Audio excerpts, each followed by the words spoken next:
Theology. Your host, Michael. On a Sunday, I want to talk about the radical traditionalists that are fragmenting before our very eyes. Not surprisingly, but it's certainly interesting to watch.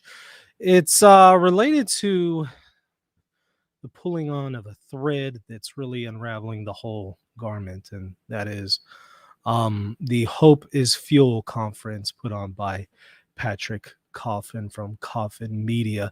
There's a lot of people pulling out of it for they're citing two various reasons that we'll look at here in a moment, and it is causing a great deal of fragmentation among a lot of the radical traditionalist personalities who are divided over this very issue. Let me share my screen and start us out with this screenshot here from Patrick Coffin, May 17th this year.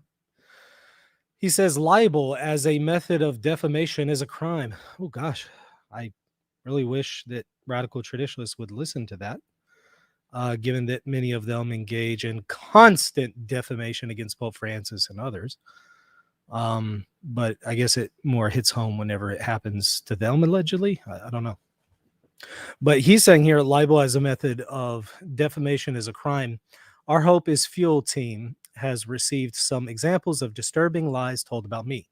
I don't know exactly what the lies are specifically because he doesn't mention them here, but we do have some more information from him that might clue us in on what those alleged lies are. All instances of libel by journalists or not are being carefully reviewed for potential legal action. Please retweet. Thanks. That's interesting in light of certain scriptures that talk about suing other Christians. I am curious, however, how does this tweet impact your view of Patrick Coffin? Because we're hearing him clearly pulling out there's potential legal action for what you're saying against me card. Again, I'd be curious to hear your comments and impression here. But okay, so he puts that out. And then we see this. Here's an interesting part. I got it highlighted for you, the most curious part. This is also from Coffin. Throughout the past month, we've shared with you our desire to build this course to cultivate greater unity in the body of Christ and help individuals grow deeper in their faith. We've taken an information, formation, and transformation approach to what we've built for your benefit. You can learn more about it at hopeisfuel.com/events. That's an event that he's putting on with various speakers. Although our mission to bring goodness, clarity, and solutions to a hurting church and culture has remained unchanged, two so-called Catholic activists and doxers named Dawn Eden Goldstein and Mike Lewis started the Twitter frenzy noted above last week in an attempt to pressure our Hope is Fuel experts to back out of participating. Also a curious claim, doxing and cancel culture and pressure sounds familiar because it's a tactic that some rad trads use pretty often. So I just found that interesting. By the way, I'm not saying that Don and Goldstein and Mike Lewis are guilty of this. I don't know. I haven't looked into any of it. I'm sure they have their side of the story. I'm not agreeing with any of this. I'm just simply saying, here's what Coffin is saying. I'm just simply presenting so that we can maybe get a little bit more context for his libel claim.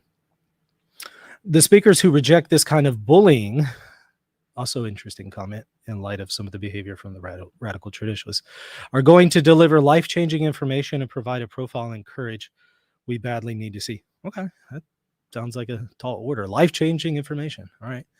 These individuals and their band of allies have been taking this approach for years to negatively impact various Catholics they don't like.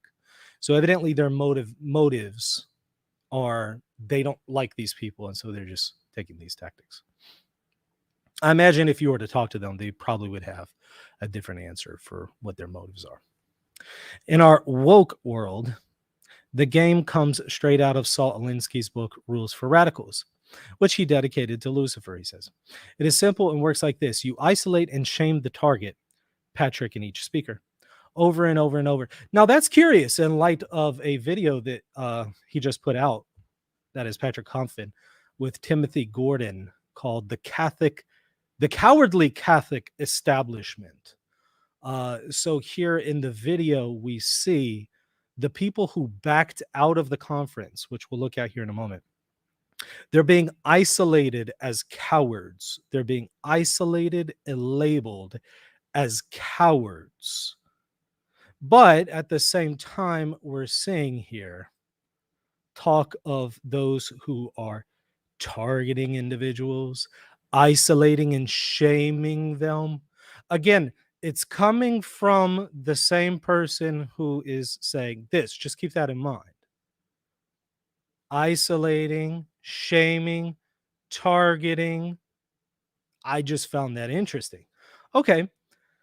I'm not saying he's doing any of that. I just see some interesting points there. All right. Regardless of this, the charge is true. Over time, people don't want to associate themselves with the target when they perceive keyword that their livelihood will be impacted. It's communism 101. It's certainly not Catholicism. Well, I wonder if, Patrick Coffin would want to be associated with Pope Francis. Would he want to share a platform with him? Would he want to be associated with Father James Martin? Would he share a platform with him? And if not, is that him targeting him? Is that him canceling him? Is that him trying to shame him? These are just questions that come to mind as I read this. Is that communism? Well, he says it's communism 101. It's certainly not Catholicism. This subway swarm mob also goes after third parties like the participants, employers, associates, business partners, board members, and religious superiors. Also interesting, because I could start naming names from the radical traditionalists who are doing this very thing, trying to go after people's employers. Again, I can start naming names, giving you dates, times, places, all of that. So I just found that curious. Again, I haven't named anyone specifically. I just find it interesting coming from a crowd that generally says, okay, well, we're very critical of Pope Francis for this and that reason. Usually from that crowd, I'm seeing some behavior that I'm actually finding in this thread. So I find it interesting. Demanding they do what they say, namely back out of working with hope as fuel to avoid associating with ritually impure ideas that they find offensive. I wonder if Patrick Coffin would share stage with Father James Martin. And if not, is that him effectively trying to avoid associating with ritually impure ideas that they find offensive? This is the equivalent of Catholic on Catholic thought crime. It's demonic, divisive, and only disrupts the body of Christ, which is fractured and wounded enough. Okay, very strong words there. All right, so let's also look at this, because we're starting to get a little bit of information that's coming out, as we're going to see here from Peter Kwasniewski's reason for backing out, just so that you have perspective for what he's about to say or what we're about to read from his letter. This is a tweet that was put out by Patrick Coffin publicly not long after Pope Benedict died. He said, "The Pope has entered eternity. Rest in peace. The impeded see," that is the See of Rome, "the impeded see is now vacant." Huh. I wonder, the see is vacant. I wonder what that is in Latin. I'm drawing a blank here, but it seems like there's a name for that in Latin, but I don't really remember what it is. Maybe y'all can Google it. What is the see is vacant in Latin? I'm just trying to think. I don't know. But the see is now vacant, he says. May the pre-2013 cardinals do the right thing and avoid yet another anti-pope. Anti-pope. Okay. Again, public information. Not slander. Not defamation. Public information. Statements that he's made. Before we look at the letter, for one of the reasons why one of the individuals has dropped out, if you look at the Hope is Fuel website, it mentions some of the people who have dropped out, although it's not up to date, because this individual right here, Peter Kwasniewski, has also dropped out, and we're going to read why. But some of these these individuals are ones, most of them are ones who are still going to be speaking at the conference or have already pre-recorded something for the conference. John Henry Weston, Christopher West, Hugh Owen, E. Michael Jones, Jesse Romero, Father John Lovell, Timothy Gordon, Stephanie Gordon, David Gray. Let's see. Okay. A number of names here. Those are going to be speaking and may have already pre-recorded something for the conference. But he says, disclaimer, Catholic on Purpose presenters do not necessarily support views or opinions endorsed by other presenters, nor those of the host Patrick Coffin. Maybe it's in reference to what we just saw right now with that tweet. Maybe not. I don't know. He doesn't state. But he's given a disclaimer. They don't necessarily agree with him on everything. Okay.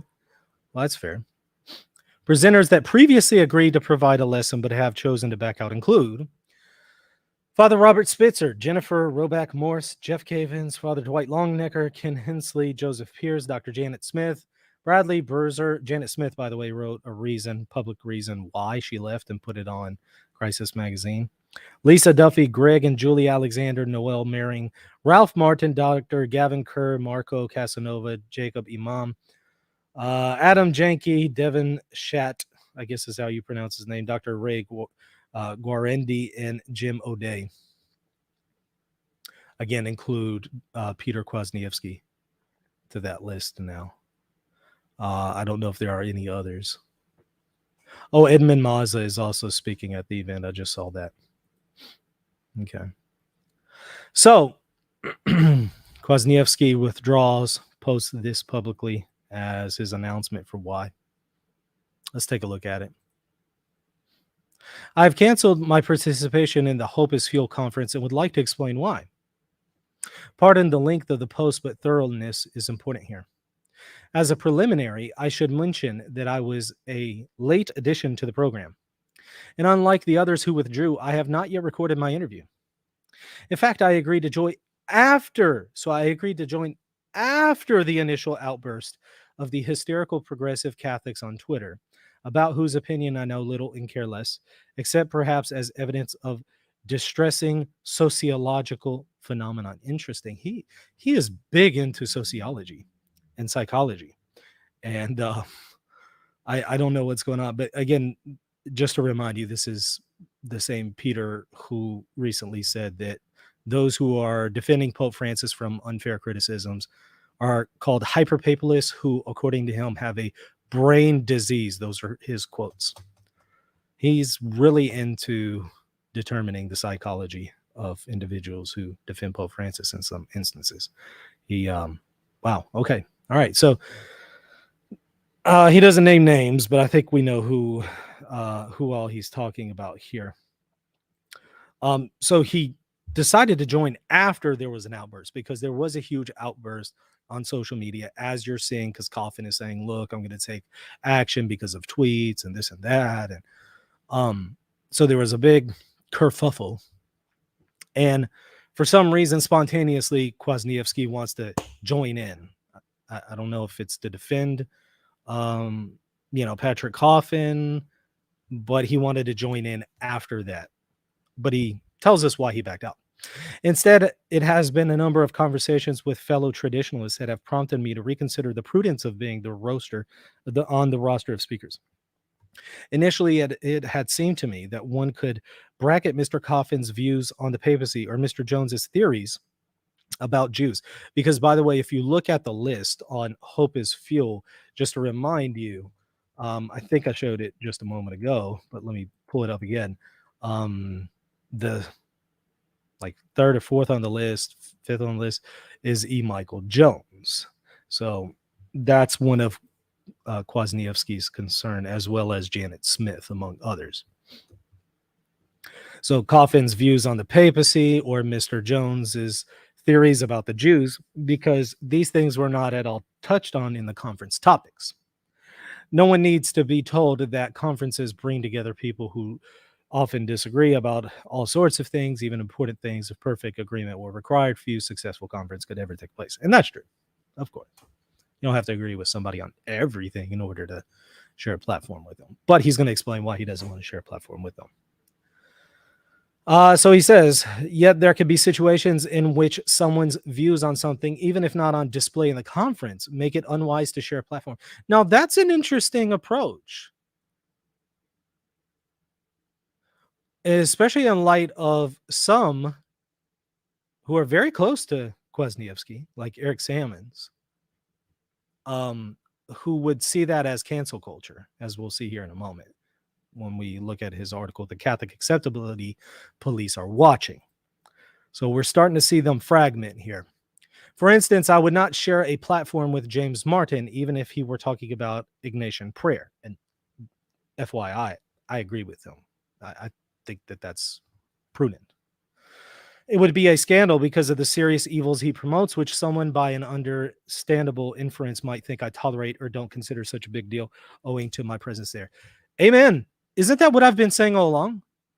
And isn't that exactly what I've been saying in questioning some of these radical traditionalists and some of the people that they have on and then they promote and some of the people that they publish? And I've been saying exactly that. I mean, I've been pretty consistent here, but it's just curious to see that this is being brought out here now as a standard.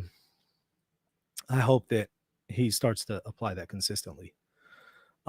But today questions of papal authority in general are of Pope Francis in particular are essentially neuralgic among Catholics.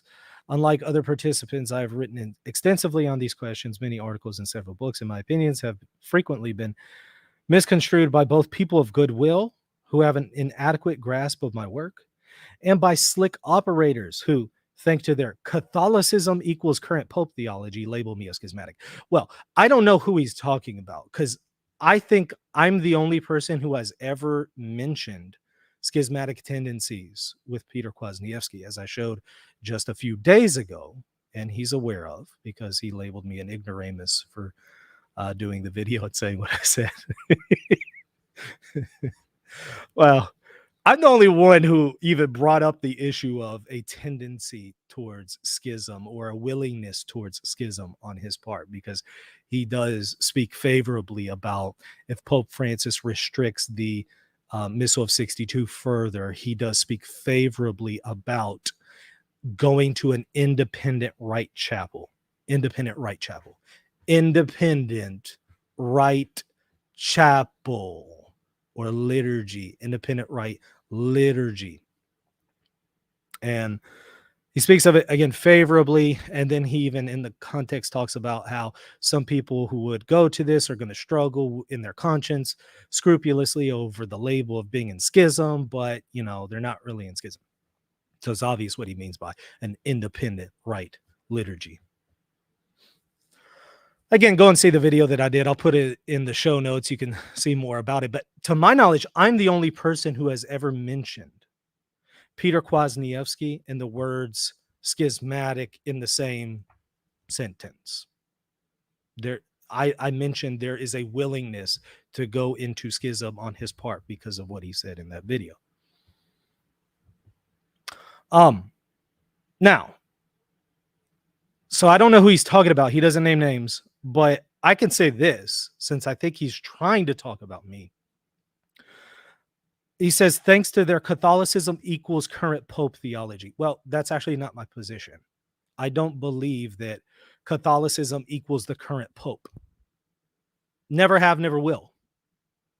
I maintain the Magisterium, which surpasses just one individual in one period of time. I ardently adhere to the Magisterium. I do not conflate it with simply what the current Pope says. That's what Protestants say about Catholics, but that's not actually what Catholics hold to. So I have no idea who he's talking about. It can't be me, but then I think he's trying to speak about me, but obviously he doesn't know a thing about me, which isn't surprising because I've seen him try to engage what I've said, and it's clear he didn't actually watch my video or read what I wrote.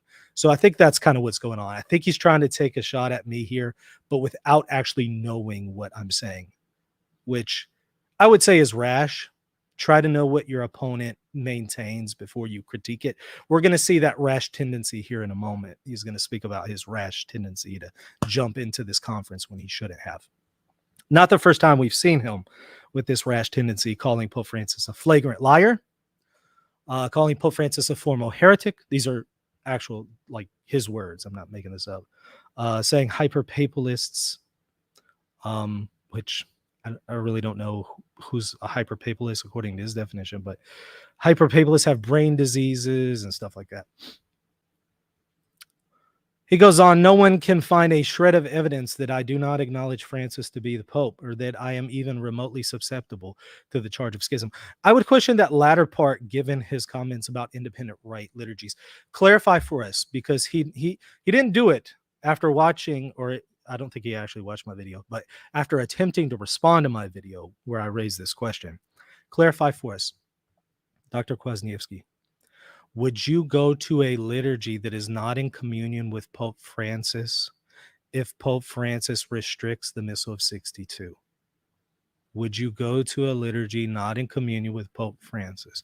I'm not saying like to visit or something, like you actually go to a communion that's in union with Pope Francis, but you're visiting somebody or something. That's not what I'm saying. Like, you're actually going to attend as, this is where I am really identifying. I identify with this group of people. Like, you're formally joining them. Would you do that with a group that is not in communion with the Holy See if Pope Francis restricts the Missal of 62? And if your answer is no, then what did you mean by an independent rite church in the quote that you were reading when you spoke of it positively? What did you mean by that? Please explain. Please clarify. Otherwise, some people are getting the impression that you are susceptible to the charge of schism. By the same token, I've never ceased to resist in an outspoken manner that has cost me much the errors and misgovernment of Francis. He says much more than that, though. Again, he says only here errors and misgovernment. I wish he was a little bit more upfront and said the formal heresy of Pope Francis, because again, he does accuse him publicly of formal heresy. For some reason, he decided to downgrade that in this letter and wasn't upfront with people about how he really thinks about Pope Francis, or what he really thinks about Pope Francis. Here, he just downgrades it to errors. All the same, given the centrality of these issues for Catholics, I believe it is my responsibility as a public intellectual to disassociate myself from anyone who is well known for holding the invalidity of Benedict's resignation. Interesting. Really. Because there's a lot of people who support Kwasniewski who are more than happy to promote people who say that Benedict did not actually resign. Pope Francis isn't the Pope. So again, you're starting to see them fracturing, which is even more curious, as we're about to see when we read Sammons' article. It's pretty epic in light of this. And for rejecting Francis as the regnant Pope. Sedevacantism in any form I consider to be a disastrous dead end. As disastrous in its own way as modernism and progressivism are in theirs. Well, I agree with him here. I wholeheartedly agree with him. I find that interesting, given some of the people who really promote him and associate with him and prop him up. I owe it to my many readers to avoid any confusion whatsoever on this point. I do not wish to be able to draw the inference that I tolerate sedevacantism as an opinion or don't consider it such a big deal. Okay. All right. Well, what do you think about schism? And what do you think about those who would withdraw from communion in the Catholic Church to those that are independent rite liturgies? Would you say those are still in full communion and that's not withdrawing from Catholic fellowship? And if so, how, given that they're independent? What do you mean by independent? What do you mean about somebody scrupling over the charge of schism? Please clarify and explain yourself. We need to get more clarification here. Again, this has everything to do with my particular line of work and the topics I cover. A scouting leader who advocates outdoor education, an iconographer who decorates apsis. I think it's okay. Yeah. Or a psychiatrist who counsels married couples who have not the same reasons to be extra alert and careful when it comes to possible gross misunderstandings concerning ecclesiology. A prudential judgment by its nature must take into account all details, including circumstances that make one's situation different from another's. Social media being what it is, some will attribute my withdrawal to less than honorable motives or accuse me of cowardice. Interesting, given this video that was, to my knowledge, before Kwasniewski withdrew from the conference, because this was released like a couple days ago, 2 days ago. Where, so again, you have this video where Coffin, Gordon, and this other guy are speaking about the cowardly Catholic establishment, you know. So I guess Kwasniewski had to throw in the comment about how he might be accused of cowardice. He says, I think it's sufficiently clear that those who know anything about me and my work, that I've never avoided calling a spade a spade. I've noticed a hesitancy on Kwasniewski's part to be upfront with people about certain things and to answer some questions directly. I have noticed that. Calling a spade is one thing that's true, but there are other ways in which somebody could engage in cowardice without being guilty of calling a spade, namely by not being direct and upfront with some people about one's views, but have spoken boldly and consistently on the evils afflicting the church as I see them, and have been attacked on all sides for doing so. Many platforms are closed to me because I'm too hot to handle. That's interesting to know. I know from ample experience what it's like to be canceled. So he's using the term here, cancel, the cancel culture. I do what I do out of love for Christ and his immaculate bride, and my conscience is at peace. Let those who do a brisk trade in divining motives or construing backstories beware of the sin of slander. I imagine his motives are good. I don't know who's questioning his motives out there. But I do know that there are some other things to question about him. Motives is not one of them, to my knowledge. About E. Michael Jones, I will say only this. So he has one little tiny paragraph about this issue. I am not familiar with his extensive corpus of work, except for his books on rock music and modern architecture, which were enjoyable, if not wholly convincing. I was vaguely aware of his Jewish conspiracy theories, which, as far as I can tell, do not enjoy widespread diffusion, much less acceptance in the broad world of traditional Catholicism. Really?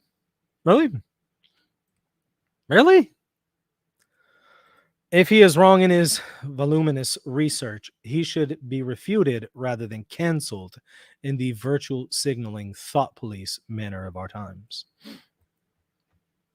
That being said, I will candidly admit that I was disgusted with certain caustic and obnoxious statements of his that were shared with me and about which I did not know before. What are those statements? Please give them explicitly. Stop beating around the bush. Stop always speaking generally. Give some direct quotes. Here's what happens when you don't do that, which he often doesn't. He just speaks generally and vaguely like this. He does that, and it doesn't open him up for specific criticism.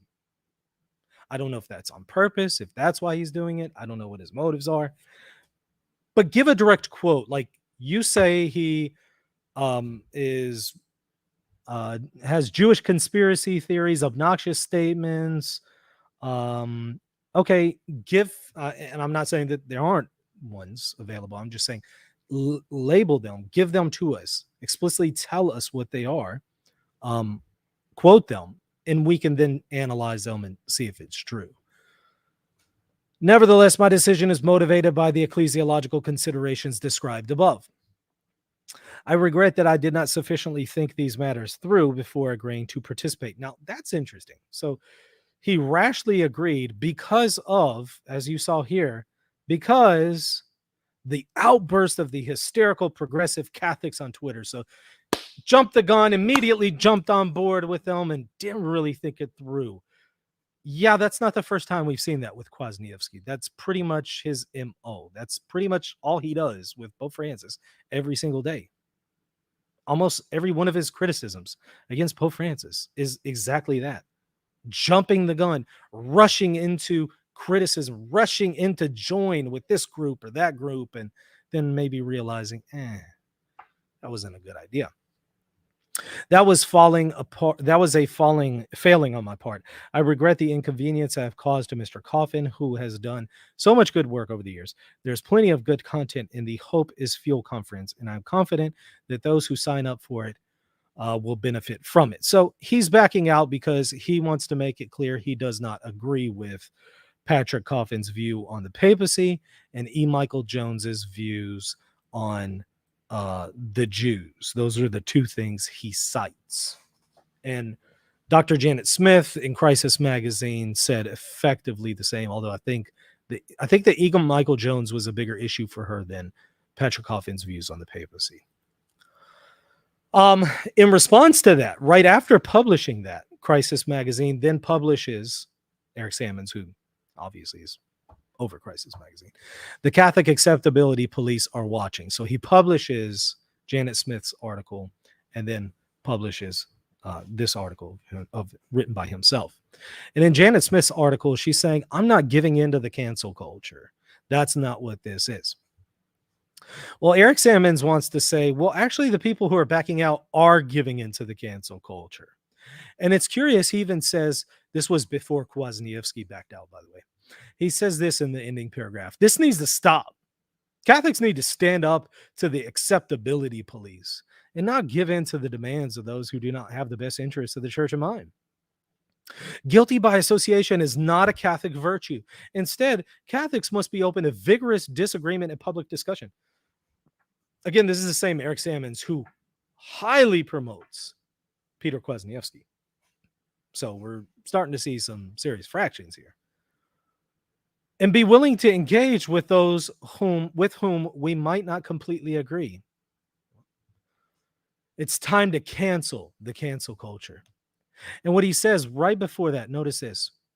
We saw this in the secular world with another fringe Jones, Alex Jones, when he was banned from social media a few years ago. Very few came to his defense because, after all, he's crazy, Alex Jones. But in very short order, the sitting president of the United States was banned. It's a very slippery slope. Today, it's E. Michael Jones being canceled. Tomorrow, it'll be Peter Kwasniewski.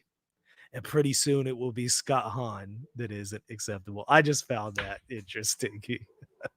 Given that Peter Kwasniewski has just joined in with what he calls cancel culture. So I just found that. Yeah. You can't make it up. You cannot make this up.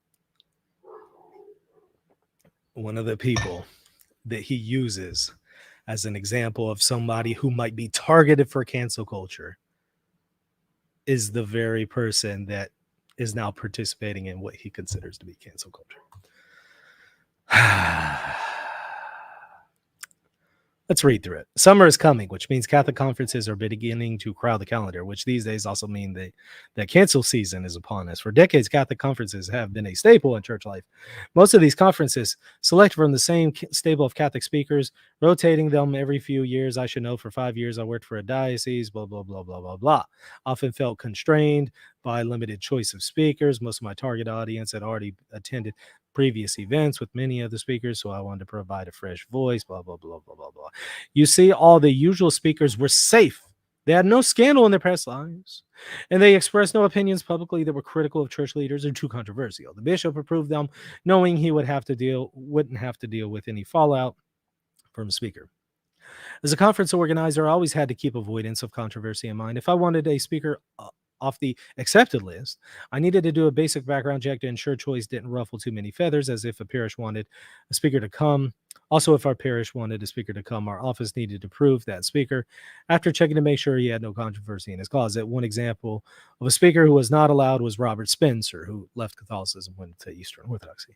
At the same time, he was a Catholic author who wrote against the dangers of Islam. He was blunt in criticizing Islam and its erroneous beliefs. A Catholic organization in the diocese wanted to invite him to speak, but the request was denied due to his controversial views. Do you think maybe they picked up on some of these other things, some of these other tendencies with him that led him to leave the Catholic Church? Do you think maybe they picked up on it? Okay. To be fair, certain aspects of this process are good. We weren't just checking for controversy, but for heretical views. That's interesting. You were checking for heretical views, right? Because that's exactly what some of the people who are backing out would call some of the views that they're concerned about. A bishop had a job to protect the faithful from error, and so checks to make sure a speaker is orthodox and important. I've been out of diocese and work for 8 years now, but I've noticed that since there have arisen self-appointment acceptability police that monitor conferences and the speakers they invite, they act as hall monitors using social media to pressure church leaders to avoid inviting anyone who disagrees in any way with their views to speak at any Catholic event. That is so interesting in light of some of the close associates of Eric Sammons and some of their behavior. That sounds really familiar with what he just described. That's so interesting. I don't see a whole lot of consistency. What I'm noticing is it's okay for me to do it, but when you do it to me, it's not okay. That's what I see from some people in this crowd. They also work to ensure that no speaker will attend an event in which any other personage they deem controversial might be involved. Note that the acceptability police is not monitoring for orthodoxy or even immoral behavior. Really? Really?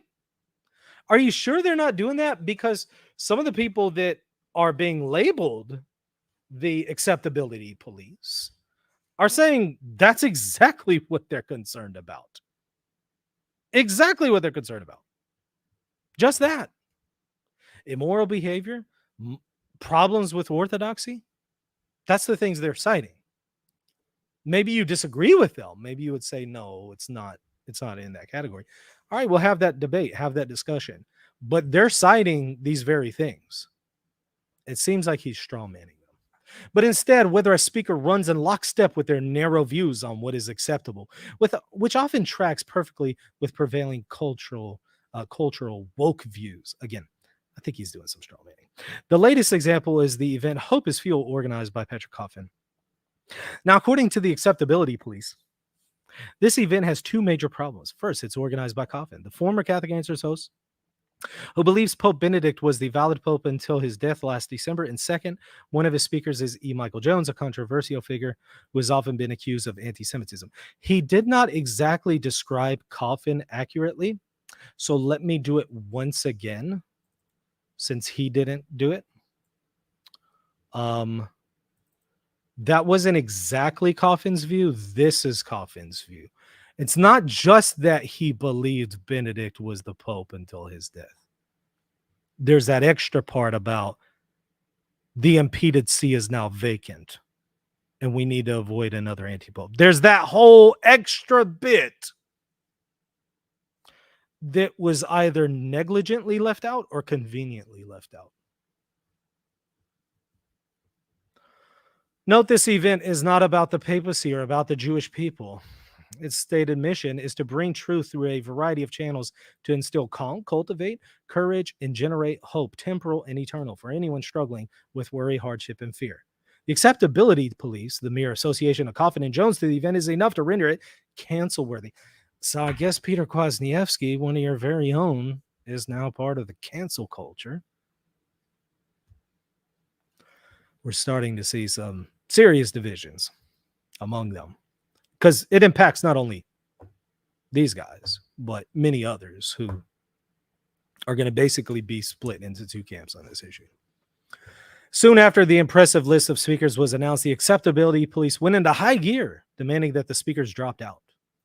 They professed concern. Their professed concern was that by participating in the events, their association would validate Coffin's beliefs about the papacy or Jones's views on the Jews, which sounds exactly like what Kwasniewski's concerns were. Note, I said their professed concerns. I don't actually believe that they care about Coffin or Jones or any other speakers. Now, how do you know that? So all this talk about judging people's motives and then that, oh, so like their motives. You know for sure they're disingenuous. They have ulterior motives. They don't actually believe that that's really a problem. You know what their real motives are. Okay.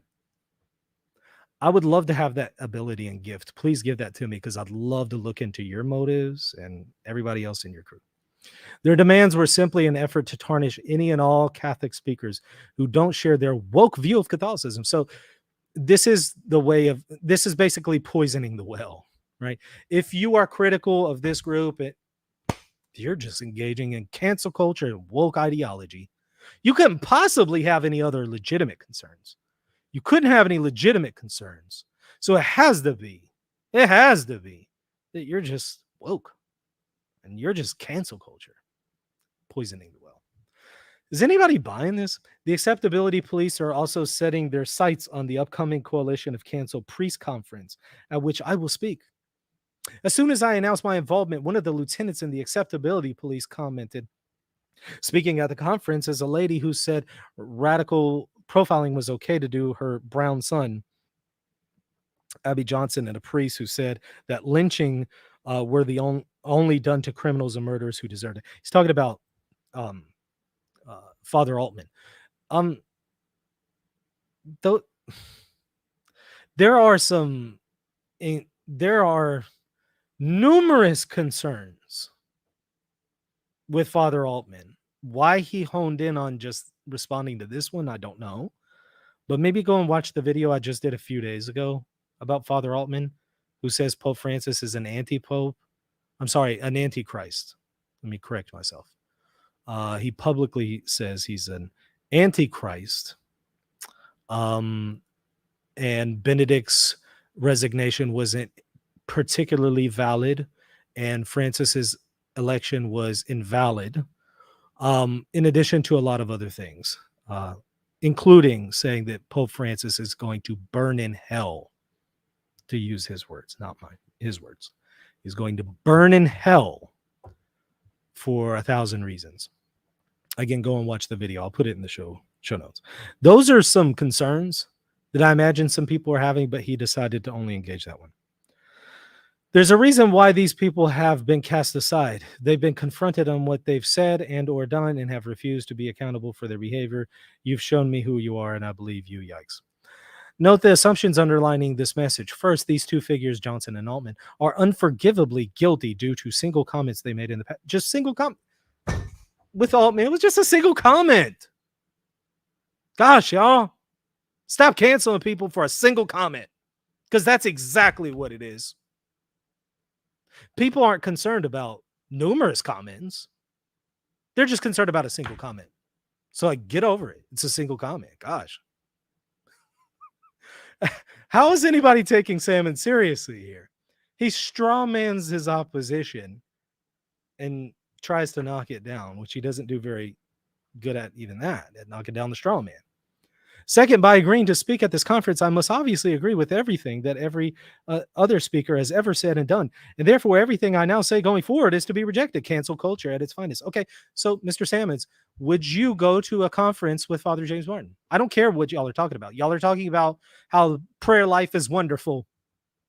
Going to mass is wonderful. That's the conference topic. Jesus is wonderful. That's the conference topic. Would you go and share a platform with him? If not, why not? Basically, anything you give as an answer can be thrown right back at you for your association with Altman. And you're sharing a platform with Altman. The exact same, fill in the blank, whatever your answer is, you can then apply it to Altman. And people can then fairly ask, are you being consistent? Are you also now part of cancel culture if you wouldn't be with Father James Martin? And again, upon what basis would you share a platform with Altman, but not with Father James Martin? Again, whatever answer you give, it's not going to be consistent. Unfortunately, as I can imagine, he's not going to give an answer to that, because that's generally what the radical traditionalists do. They hide in ambiguity. They do not answer questions directly, generally speaking. They won't generally answer their critics, which is one of the things they criticize Pope Francis for. And again, recognize that this person is not actually concerned for me or for those who are attending the conference. If she has a legitimate point, who cares what her motives are? If it's a legitimate criticism about you, you still have to address that. She doesn't bother to look into my very public views on any number of issues to see if I actually agree with the other speakers. Again, okay, so if you don't agree with Father James Martin, which I'm sure you don't, you'll share a platform with him now, right? So we can expect Sammons and Father James Martin to share a platform and to be at a conference now, right? I tell you what, Sammons, here's the deal.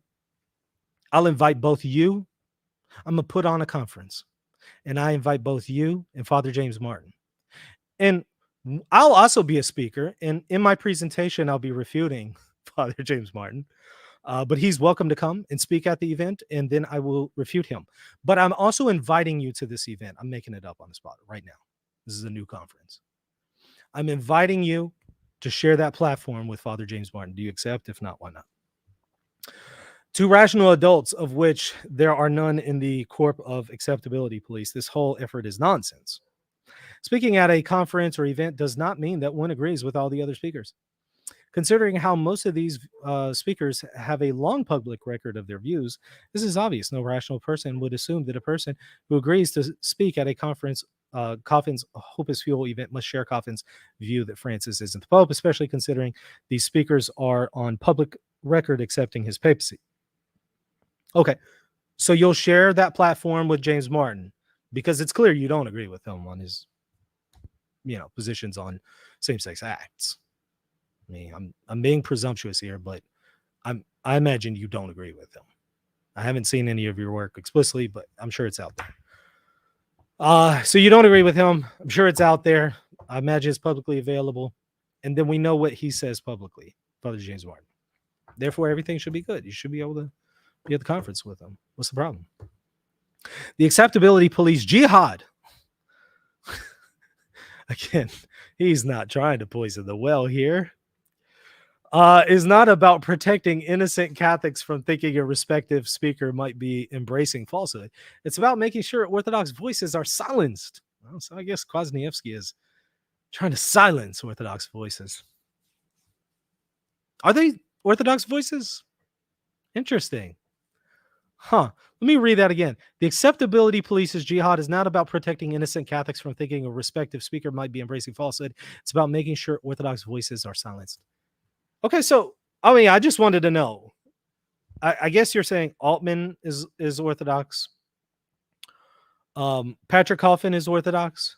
E. Michael Jones is Orthodox. Those individuals are all Orthodox. And I'm glad we clarified what your position is here on these issues. Those are all within the variety of their views, whatever they may be, are all in the realm of orthodoxy per Eric Sammons.